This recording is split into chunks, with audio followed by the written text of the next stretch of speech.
maybe I can change the font. There we go. I'll just do this right here. What was it called? Yeah, it was like.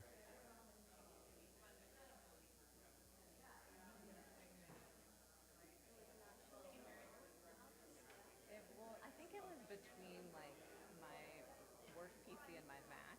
That was the issue. Oh crap! Ah, I accidentally clicked it. I wish I could remember what it was called. That would help. I thought it was something with like a C. Maybe not. For Oh like no, we have a Felix. font problem again. It's okay. I was just gonna change it real fast if I could remember what it was called, but I can't. Do we not have the UNC font installed? No, it was just a fun thing. But we probably need to get started. I was looking at yours and like, I noticed that too, but I That is didn't say anything. that is the best. Well, because I was going to use the PDF, but look what it did in my last picture. Whoa, what's going on with that? I don't know, so I'm going to use the PowerPoint instead. Sorry about the fonts. We need to. It's mainly my Mac issue, I think. It would change it when I went to Mac.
If everyone can find a seat so we can get going.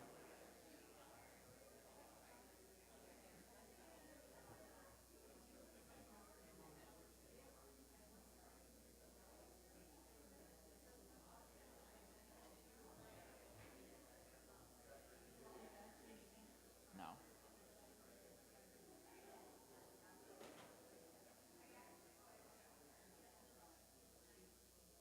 Ready? You have an announcement?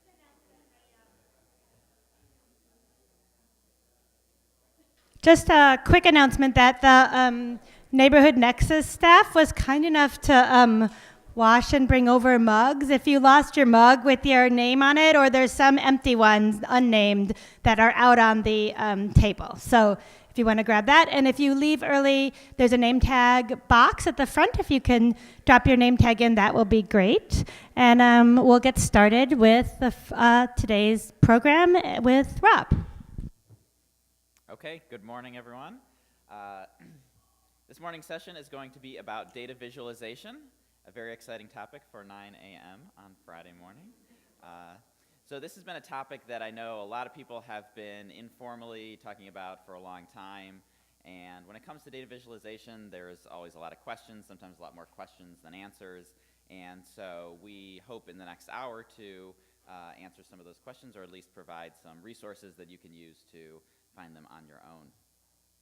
So the reason why we titled the session Beyond PDFs is because even in 2018, with all of the many tools and technologies that are available, this is still probably the most common way that NNIP partners publish their work, and that is the good old-fashioned PDF document. So some of you I know have seen this website, visualizingdata.com, because you sent it to me when I asked for ideas. And if you go on this website, you will see over 250 tools that you can use to visualize data. And if you go on there and you don't know where to start, this can look incredibly intimidating because you have no idea what these are, what they do, which ones require a lot of, steep learning curve, which ones you can pick up and use right out of the box. And so there's just a lot out there, and it's really tough to know even where to get started. So where we got started is we wanted to know, what are you actually using right now? And so last month, if you recall, I sent around a few emails, and I asked you to fill out a very simple inventory of the data visualization tools that you're currently using, and which ones that you would like to learn more about. And so I've collected all of that data, and I will make that available for anyone who is interested in looking at it. And then in the next few minutes, I'm going to summarize what we found. So I'm happy to report that we had almost a 100% response rate. So good job, everyone. And thank you for responding and participating in the survey. So the most popular visualization tools are shown here. And in some ways, they are exactly what I expected to see. So, ArcGIS and Microsoft products are still, by far the most common. And you can see that in this as well. Excel, PowerPoint, and ArcGIS are by far the most popular ones that you use and have probably been using for a really long time. And then some of the other newer technologies are a little bit farther down on the list. But when you told me what you actually want to learn about, it actually kind of flips itself on its head. And the tools that people aren't really using now are, of course, the ones that you want to learn about more. And so we're trying to figure out how to facilitate some knowledge exchange among the network so that people who do know some things about these tools on the left can share their knowledge, and people who said that they want to learn about these can find some resources so that they can learn. So if you have skills, expertise in these tools, please let me know, and hopefully we can try to facilitate something after we get back from this meeting.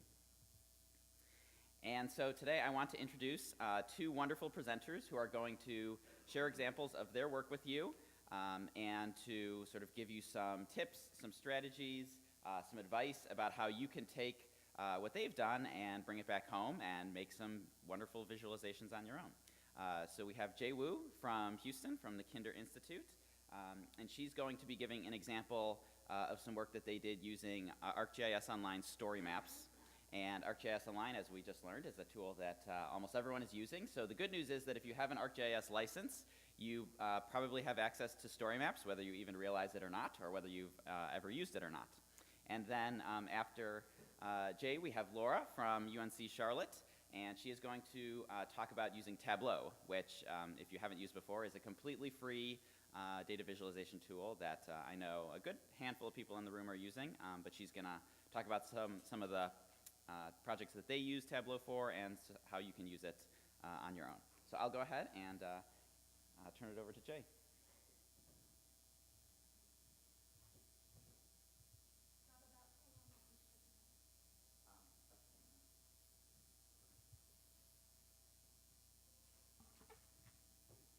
Well, thank you, Rob.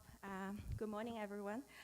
So as the survey shows, ArcGIS is one of the most popular data visualization tools, and actually many partners use story maps. So today, I'll just briefly talk about the pros and the cons, how we think about using it to disseminate our research and the best practices, and then show you maybe 2 examples if we have time. So first, allow me to go back a little bit earlier, why I use this as the cover art for the presentation, right? So this is the RISE, the main entrance, and at RISE, we usually say something within the hedges, beyond the hedges. That's something on campus, off campus, So this is like kind of a boundary, somewhat a boundary. So earlier this year, our university's president laid out the vision and a plan for the next decade. One of the priorities is to engage Houston, the city, and become a driving force for public policy change. And this is directly tied to Kinder Institute's mission, and so we updated our strategic plan accordingly, just placing the institute work more explicitly into the university's context. So we rethink our approach. We call it a think and do approach. We call ourselves a think and do tank. So what does that mean? So ultimately, data and the research must be placed in the service of 3 desired outcomes. One is to create and increase awareness of urban issues, as well as options for taking actions to deal with those issues. That's number 1. Number 2, build partnership and promote changes in public policy. And then number 3, facilitate data use and promote action by nonprofits, community organizations, philanthropies that will ultimately change, the enhanced urban systems and improve the quality of life overall. So as local data intermediary, we need to understand what's the best way to share the results and spread information. So our researchers are asked to consider how the results will be disseminated and used from the beginning of the project. Having a dissemination plan really helped them to guide the research process and to keep them on the track and focusing on the project goal. So here I listed some communication methods, common communication methods, and their primary benefits. I group them into like within the hedges and the beyond the hedges. For academic community, it's still like a publication, poster presentation, but for community-based research, you really want to engage with community and other nonprofits. So we found that those 6 communication methods really works, and we put it into matrix. And then the last column is more about to facilitate the data use, and maps storyboard is one of them, and a data dashboard and a data portal. Okay, so we created a collection of data stories, data tools at HCDC Gallery. There's a Houston Community Data Connections. This is really to distribute the data to a wider audience and share research results more effectively. So if you have computer, you can go to www.datahouston.org/gallery to take a quick look. But why storytelling is important and powerful, why I have that image there, I happened to talk to a psychologist in our building, and we're just chatting, and he was saying that if you listen to PowerPoint with bullet points, just like what I did earlier, only a part of your brain is triggered, and that's the main part of language processing. So what it means that it decode words into meanings, and that's it. Nothing else happens. So, but if you put it into context and tell a story can put your whole brain to work. When you hear it, you try to relate it to your own experiences, and and so you can go back to your childhood days, when your parents tell a story with picture book. That's really effective, and you can really remember the key takeaways. And so that's the goal, to distribute urban data to wider audiences and expanding the language of urban discourse. So Esri Story Map really is a good tool to interpret their data, and here is the process. It's pretty straightforward. The first part is actually similar to how you develop a research report, right? But you only have limited space with a story map, so you really want to focus on the key findings, and then create a story map. And then what's very important is to conduct user tests, understand the user's experience, and then finalize your product. I sometimes do do user tests with my husband and with my daughter, although she is 4 years old, but I can tell you she actually sometimes did better than my husband. Yeah, so I'll show you later. So pros and cons. It's easy to use, definitely, and instead of writing a web page, it has templates to combine, interactive maps and videos, content, and the narratives quickly. And we actually train students to do that, because each community organizations, when I present a story map to them, they really think they have a story to tell about their organization, about their community. But in the institute, it's just a team of two, me and Ming, who are doing this type of work, so we think we should train our students to do that. So, it's low cost and relatively low effort if you truly understand what you want to achieve or what story you want to tell. And it looks good, and it's intended for public. Back to what Rob said, actually, it's free with limited functions. So our students were able to get account and create, and the community organizations, they have account to create their own story. What I don't like about it, the frame size and the styling, it's limited, and some restrictions embedding into websites, and it does require some graphic design experience to make it look better. But it's, Story Map is also open source, so you actually, theoretically, you could change the styling design. So some templates, I'll go quickly. I don't want to go over time. The Story Map tool, it is a great tool to connect the photos with videos, and we usually use a Story Map cascade, which could, it's for longer, less structured narrative that people read, just like a web page. Best practices, you understand your audience, have a catchy title and visual appeal. User experience is really important.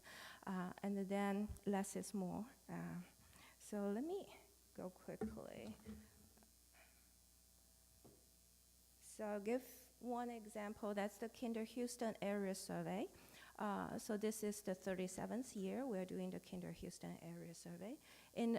I've been working on this project with Dr. Kleinberg, who is the PI, for 8 years. At first, this is how it looks back in 1982, it's the questionnaire. 1994, I think he got some sponsorship and printed the report, Fiesta. 2018, this year, so we have a website with the PDF report, and also we have a data portal. So it's easy to use. It's a Google spreadsheet. And then presentation, definitely it helps people. It's just Microsoft PowerPoint, right? Press release, that helps. And then the story map.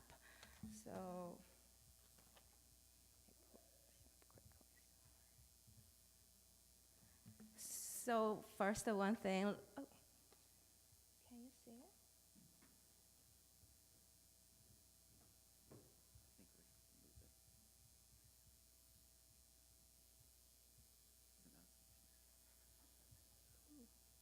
Okay, thank you. Let's see if it works. So first, look at the title, the font size. We cannot manipulate much, it doesn't look that good.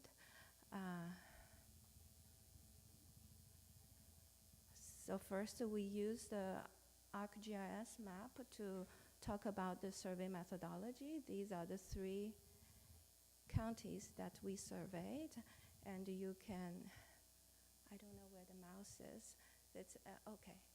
So it's interactive. It's not working. I don't know why. But when you click on it, it's a pop-up and showing the population and some basic information about the county. So first, we talk about the local economy. This is static graph image, and this is it went very quickly. It's actually a GIF file, so you see the trend, what's going on. And so we use high charts embedded in this. So you can click on it. This chart shows, we asked a question about how whether Americans headed the right way, the better way, or the opposite. And you see the polarization between a Republican and a Democrat, and and what happened in 2016, right? That's quite interesting. And this is a tool that we share with our students, and sometimes we get requested to speak in different communities. So this really helps our students to go into communities and share the research findings. This is, and also provide some data literacy training. This shows, we ask a question whether education beyond high school is necessary to be successful today. And you see that the survey recorded the decline over time since 2013. And also, we disaggregated data in this racial breakdown. Hispanic immigrants, US-born Hispanics, African-American, and Anglos, which is surprising. And it's very consistent that Hispanic immigrants see education beyond high school is really necessary. And then this is why I said that my daughter did better than my husband, because you actually can click on this. It's not okay. Well, so it's interactive. When you click on it, it will take this away. But usually, I think most of us are so familiar with Microsoft, we fear to click on things. So that's what I see when we did the user test. they're afraid that something will get wrong because they click on the wrong button. So instead, they just scroll up and down without clicking. But my daughter, you know, is like iPad, iPhones, always click, so it's interactive. So that's why. Okay, so this so this is a con. We cannot create the map within ArcGIS story map. So we actually embedded an image of the map. This shows where our respondents are and how or the impact of Harvey. So that's it. So what's important to give credits, provide the data sources at the end. And if you have any questions, I'm happy to answer. Everyone has a story, so go create your own story map. Thank you.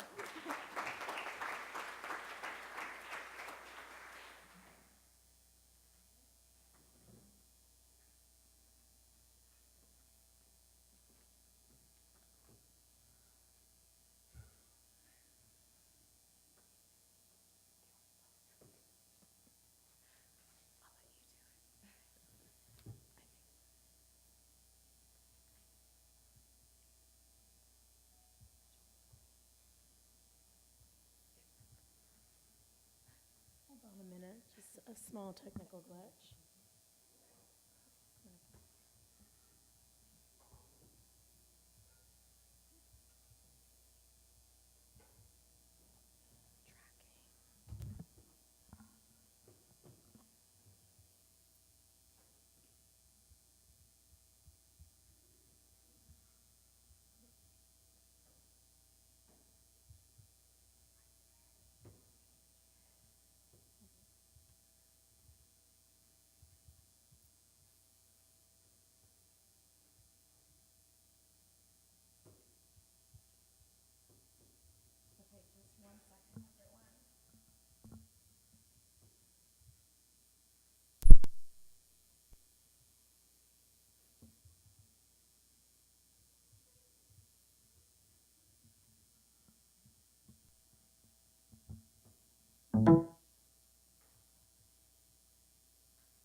Olivia, our hero. It is not me, though. Close, though. All right, so I'm going to take a slightly different approach than what Jie talked about. Hers were kind of very beautiful visualizations. Mine are going to be a little bit more low-key, if you will, but hopefully it will be on the end of, you know, really easy and quick to do. So let's get started. So data visualization is actually one of the favorite parts of my job that I do. I love it because it combines, you know, the science and research component, but also making things look really nice and just getting to use your creativity. So it's really one of my favorite things. So that's why I'm really excited to be on the panel today. And like all of you, we do a lot of different data visualizations, you know, anywhere from just charts and graphs and reports or presentations to interactive dashboards and infographics. And I want to show you all of these great things, but we really want to focus today on what's easy and low cost. So I'm going to talk about two examples, hopefully very quickly, that hopefully fit this goal and just give you a little sense of how we made them and just walk through a couple of steps. So the first one is really focused on exploration. This is obviously inspired by Bob and Pittsburgh's Lego dioramas. Not one of his, though. So data exploration is a great way to use data visualization. Most people are, you know, think of communicating findings and telling stories with data visualization, but it honestly is a great way to understand your data set and really find out what's interesting about it in the first place.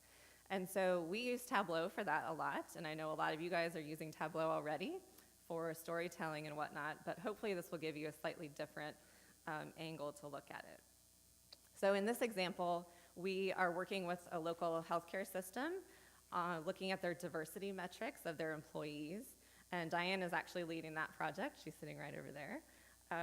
And we're still really getting started on this project, so it's kind of, you know, in the early stages. But what they wanted us to do was really look at their data and help validate what they think they had found, but also see if there was anything else interesting or that they might not have noticed, and then help recommend some metrics in the future. So we put together this dashboard very quickly. Again, this is, you know, the quick and easy.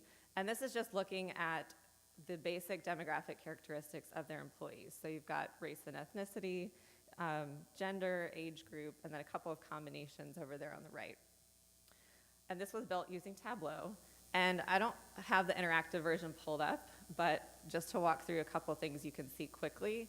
So you can change with these filters over here, the role of the employees, so looking at leadership versus non-managers and physicians, and you can see pretty quickly some of the differences in their demographic characteristics, especially with physicians. Bless you. So that was, you know, just a really quick way to understand some of their data from the start, and then this, again, is just a starting place of where we're gonna look further. So now I just wanna go through a couple of the steps that it took to build this.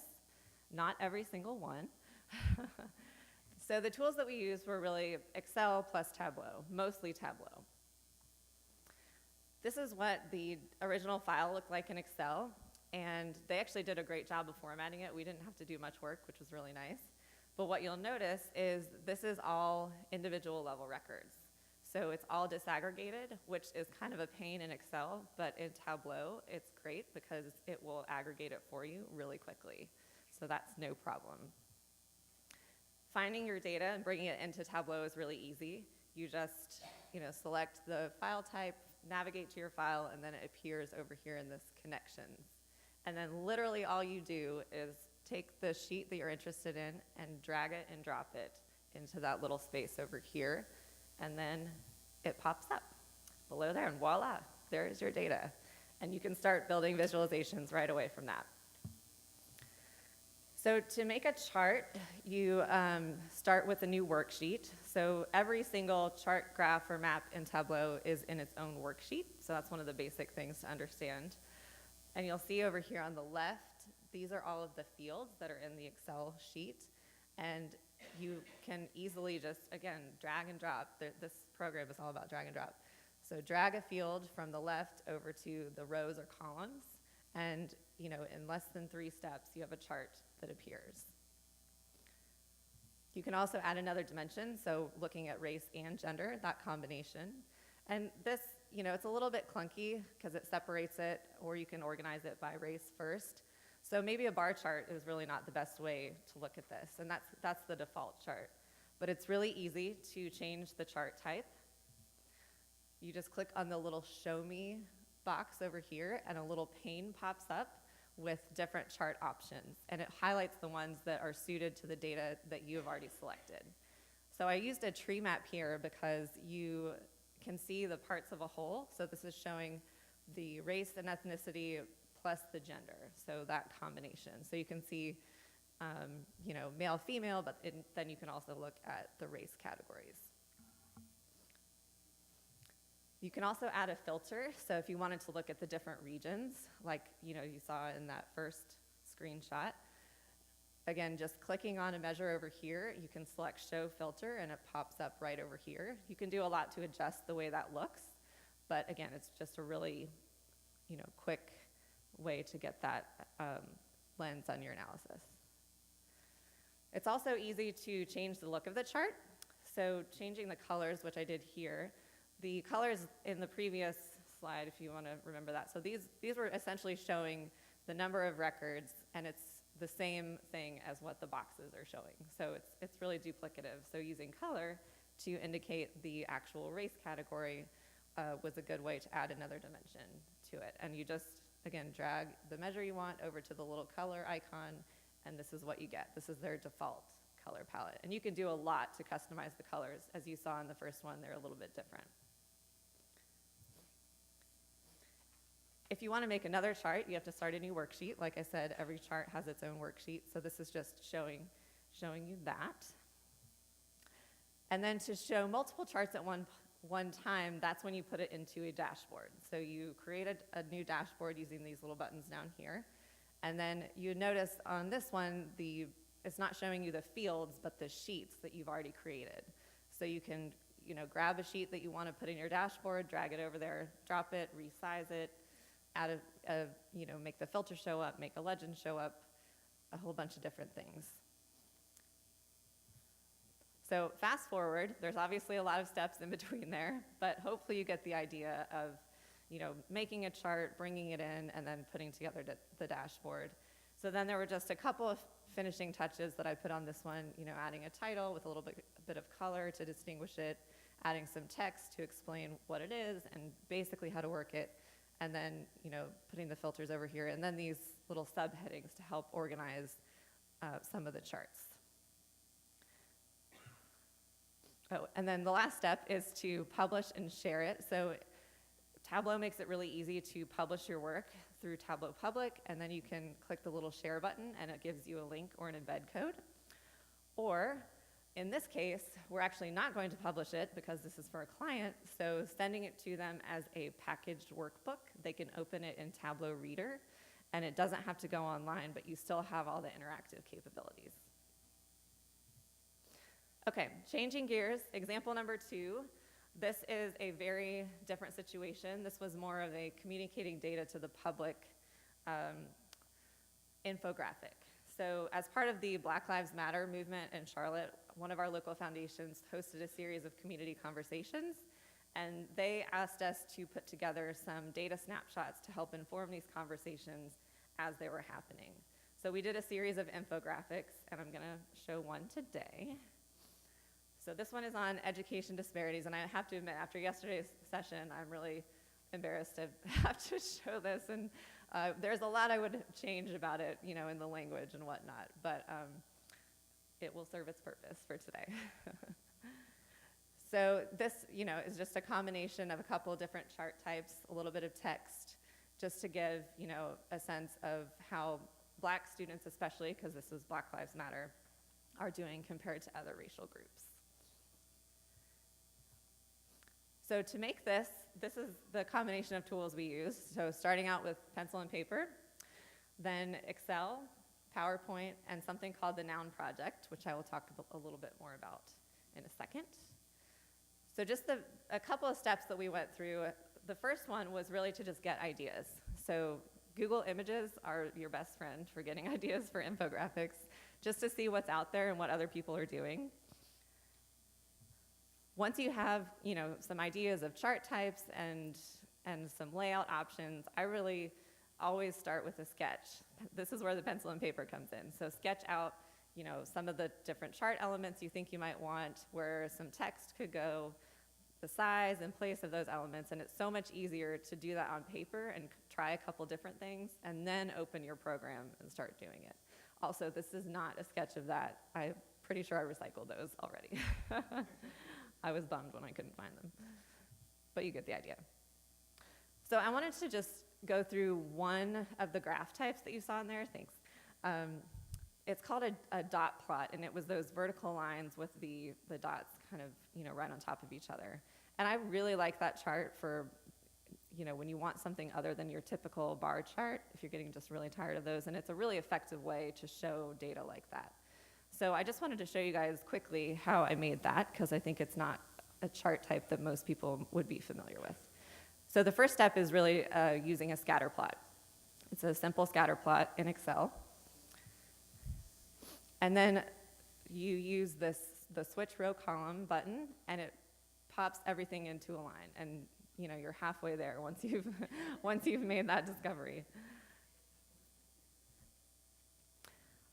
So then you want to, try and center, because that was a little off center. So center your graph around that vertical line, and you do that by adjusting the bounds and then where the y-axis crosses the x-axis.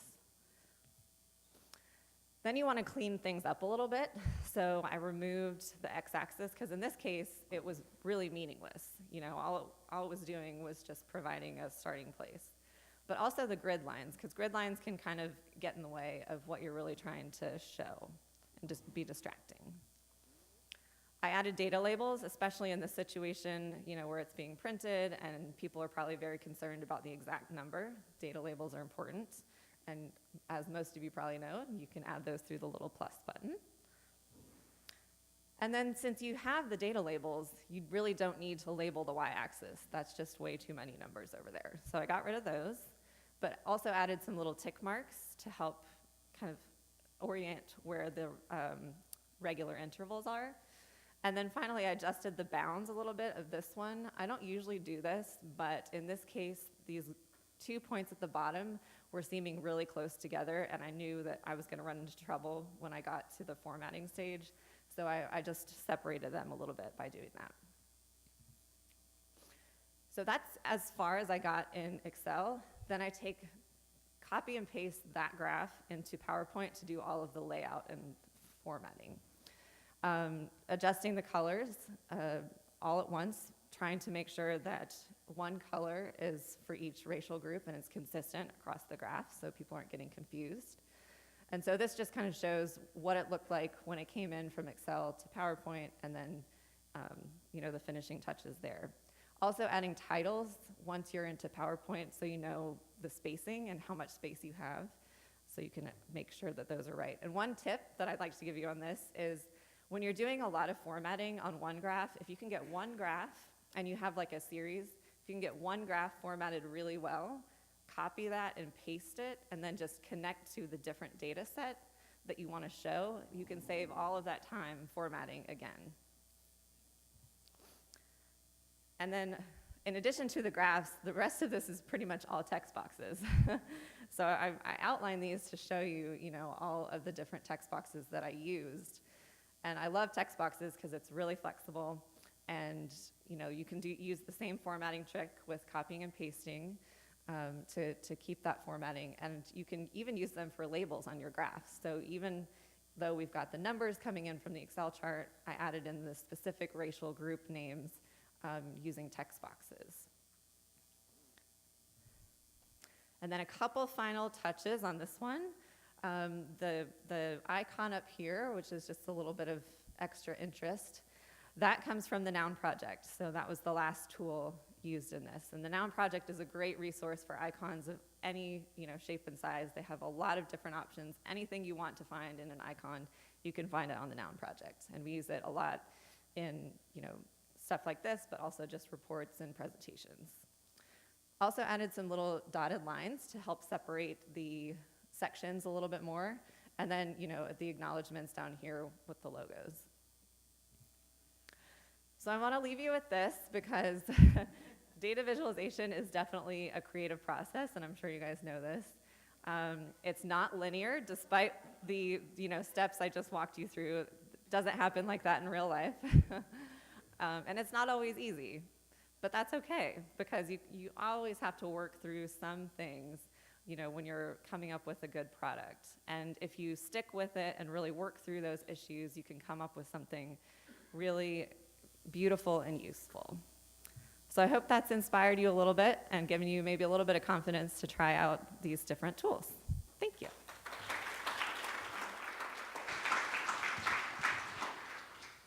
Okay, so if we have questions from the audience, there's some microphones coming around. You can raise your hand.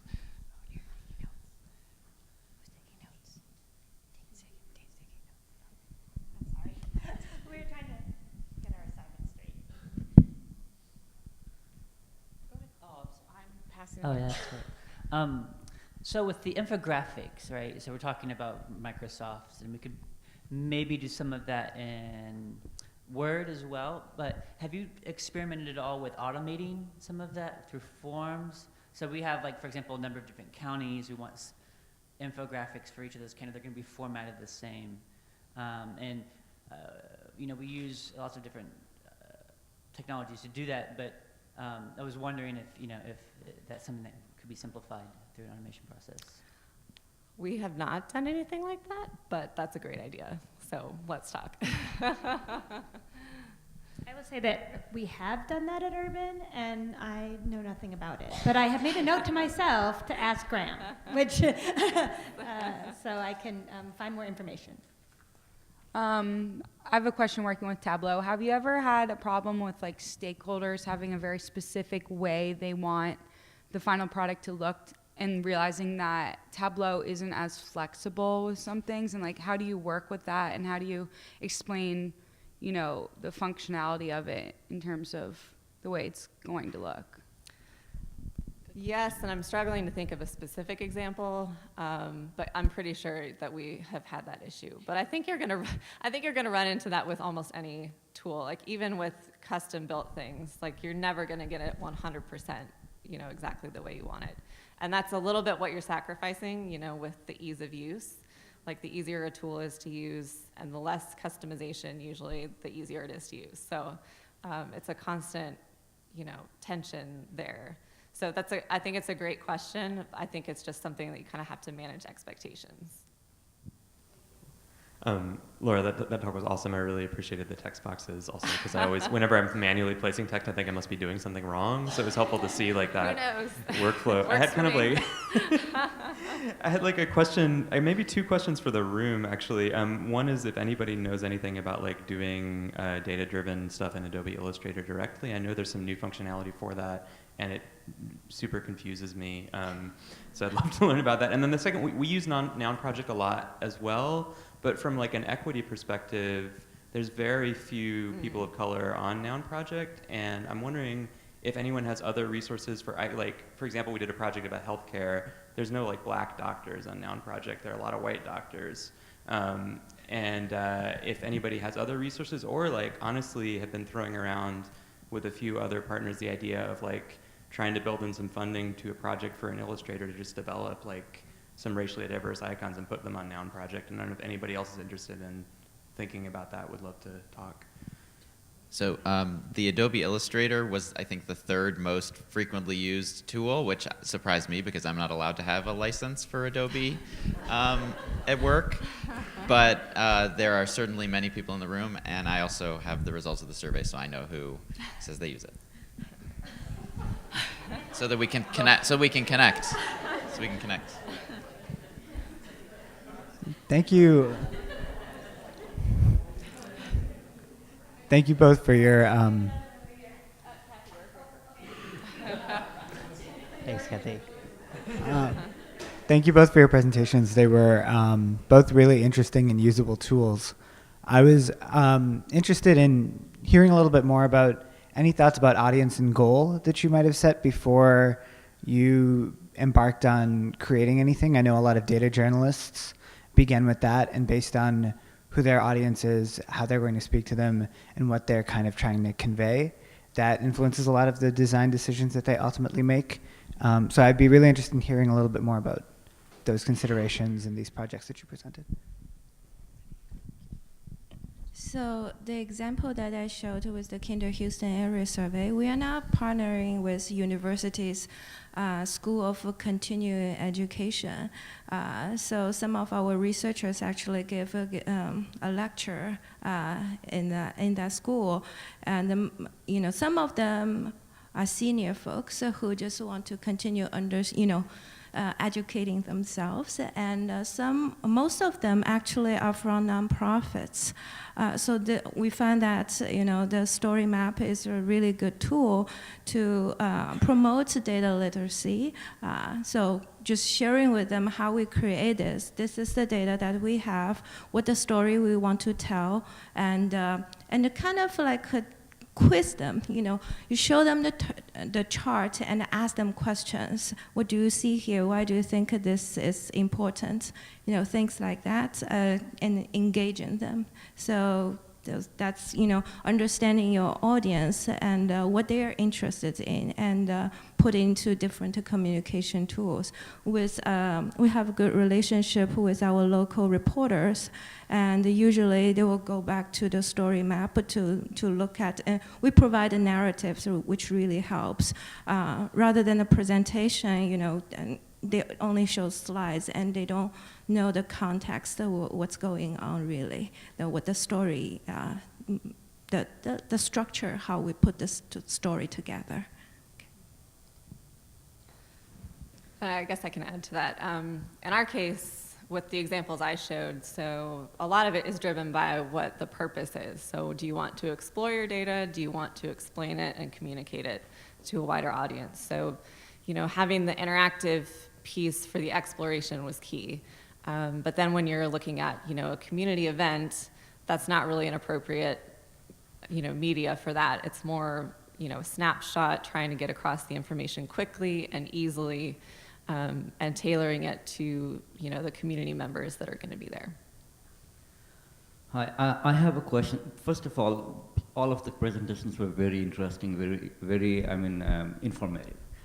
And I have a question to Laura on Tableau data integrity or data security. You mentioned that when you publish that dashboard on a Tableau Public platform and you share with your clients a private link, most of our clients, some of our clients require their data to be secured and not shared. And on the Tableau Public platform, our understanding was that anyone with a Tableau Public account can search for any dashboards and download it. How often have you had a problem with, not really with data security, but confidence of your client on you while you are using Tableau as a platform? So that's a great question. And what we do is we actually don't publish anything on Tableau Public that we wouldn't want, anyone to be able to find. So public data goes on Tableau Public, but for, this situation and others where it's more private data, we don't publish it online. We will send it to them as this packaged workbook, and they can look at it in Tableau Reader. So that keeps it offline and, really gets around those concerns. But it's a really good point. Good morning. Hey, over here. First off, great job. My name is Jerson Vasquez. I'm with the U.S. Census Bureau. I'm moving into data visualization specialization. So this is very exciting, and it is a topic that we're getting a lot of questions on. I do have a question, but first, there was a couple of things said around the room, and I just wanted to kind of address it with just a little bit of my experiences. As far as the first gentleman with the automating things, a lot of times you go through ETL or even IFTTT, if this, then that, type of scripts to pull data in. Sometimes there are manual extracts and whatnot. We've done some work with that, and there's some exciting things going on with web data connectors that you can plug in directly, so that's kind of cool. The customization piece, it's actually highly customizable nowadays in Tableau, especially with color palettes and whatnot. I think of an example we did with Michigan State University where we just put everything in Michigan State green and they were happy. So sometimes you have to get those wins when you can, but yes. And oh, by the way, with text boxes and whatnot, if you've been to some of the product updates or the conferences of Tableau, they are making, thankfully, finally, grid lines, snap to grid type functions. That's coming up. I don't have a date, or they said it, but I can't remember it. But if you want to circle back, I'm sure I can dig it up. But the question is, as far as data access and getting data to bring in at different levels, to me that seems to be one of the issues, although they're adding more and more ways to connect to Tableau, and of course with the ArcGIS story maps as well, there's plenty of data out there, but what's a best practice when both seeking data and checking its validity and things like that that you've found in your journeys?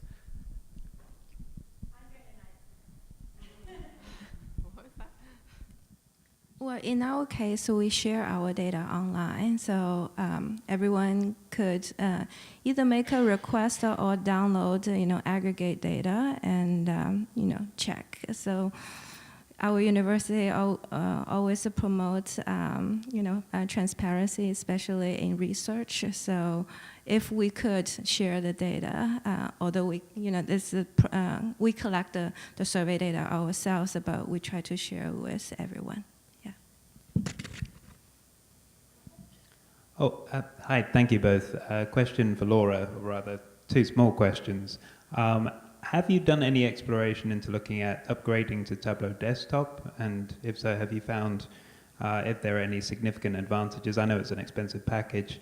And also one of the main advantages we see in using Tableau as opposed to a static PDF is its interactivity. You can highlight particular data categories, you can use tooltips and so on, and filters. But we have had some problems with sizing, getting a dashboard to fit on a web page, and particularly when you're considering different size devices, so laptops, phones particularly have been very difficult. And have you found ways to work around that, and has that been a drawback for you at all? Okay, so first question was about what again? I already left. Oh, and sorry, so the advantages of Tableau Desktop. Desktop, that's right. So we actually do have Tableau Desktop. We went ahead and splurged for it. And Like when they take, like how expensive? It has changed, so I am not sure what it would be today. At the time, but is it like $1,000, $10,000? It is not $10,000. Okay. No, it's in the, yeah. I think it was like about $1,000.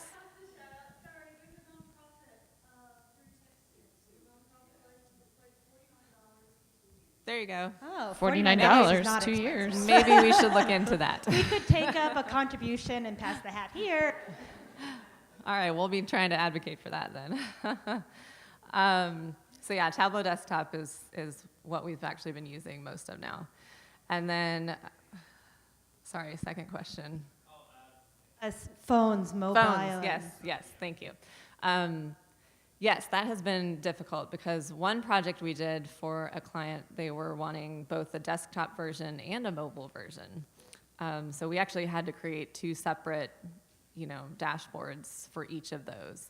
I think nowadays they have some of the, usual sizes, like device sizes, as options for kind of pre-setting your dashboard size. So I would look into that. But other than that, yeah, I think it's a challenge. We don't have other questions. We don't have question time, but do you have the answer to that? Yeah, I know. There are a lot of other Tableau people here that can answer that too. We use Microsoft Power BI because it's free, and they also have like a mobile dashboard that you can set up specifically. It's responsive. Yeah. NNIP does not endorse any particular product, but yes, but if there's good tips, then we are sharing the whole.